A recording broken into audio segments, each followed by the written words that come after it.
हमारा स्व क्या था, उस स्व को कहाँ से पहचानना है। हम 9 दिन तक देवी के भिन्न भिन्न रूपों की उपासना करते हैं।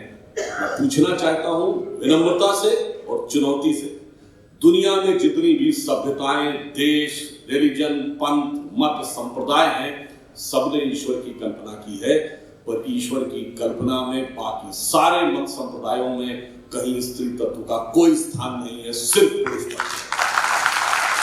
और सिर्फ हमारे यहाँ स्त्री तत्व में साक्षात देवत्व और ईश्वरीय तत्व का स्थान दिया गया है। हमारे यहाँ वैष्णव है, शाक्त है और शिव है, तो सिर्फ हम ही एक सभ्यता है जहां अर्धनारीश्वर की भी कल्पना की गई है, अर्थात आधा स्थान। और सिर्फ कल्पना नहीं की गई, उसको किस रूप में व्याख्या की गई है।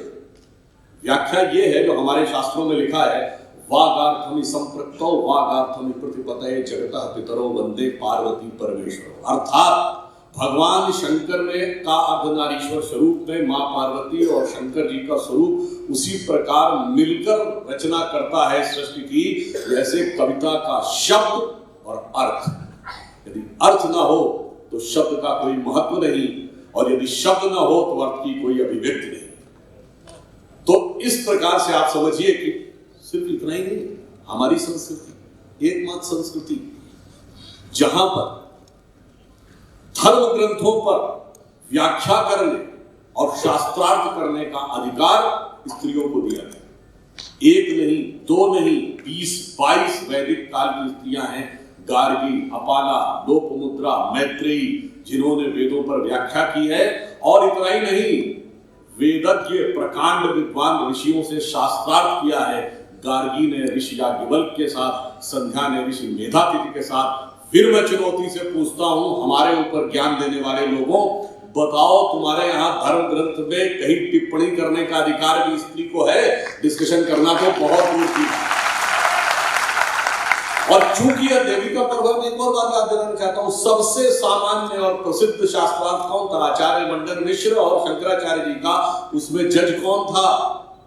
आचार्य मंडन मिश्र की पत्नी उभय भारती। अब बताइए, दुनिया में मुझे कोई सभ्यता लाके दिखा दीजिएगा जहां पहले तो धर्म ग्रंथ पर डिस्कशन का अधिकार हो, डिस्कशन में सिर्फ पार्टिसिपेट करने का अधिकारी नहीं हो, जूरी बनने का अधिकार स्त्री को हो, तो मैं गलती मान लूंगा।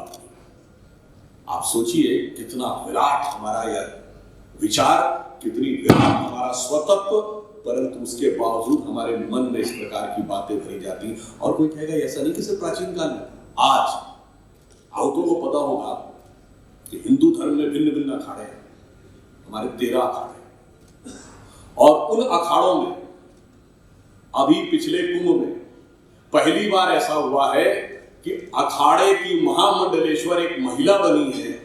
निरंजनी अखाड़े की महामंडलेश्वर साध्वी निरंजन ज्योति, जो कि मोदी जी की सरकार में मंत्री भी हैं, वो पहली महिला महामंडलेश्वर बनी है। फिर मैं पूछता हूं, दुनिया में कोई एक जगह तो बताओ जहां रिलीजन में किसी सेक्ट का चीफ महिला हो। और मैं सिर्फ वही नहीं कह रहा हूं कि द्रौपदी मुर्मू जी महामहिम राष्ट्रपति बनी।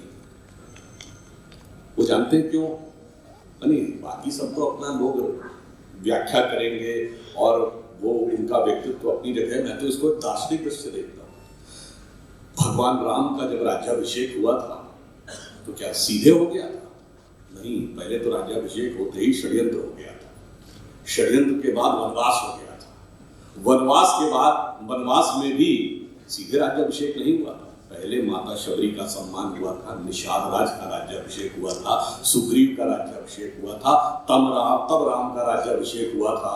तो जब भव्य राम मंदिर बनने वाला था तो ये कैसे संभव है कि समाज के हर वर्ग को, हर उस समुदाय को जिसको हम कहते हैं समाज की सबसे पिछली सीढ़ी पर खड़ा हो, वो जब तक सत्ता में आके स्थापित नहीं होगा तो भगवान की लीला ऐसे ही नहीं है। वही उस काल में भी थी और वही आज काल में भी, आज के काल में भी है। तो मैं इसी को वह प्रतीक मानता हूं।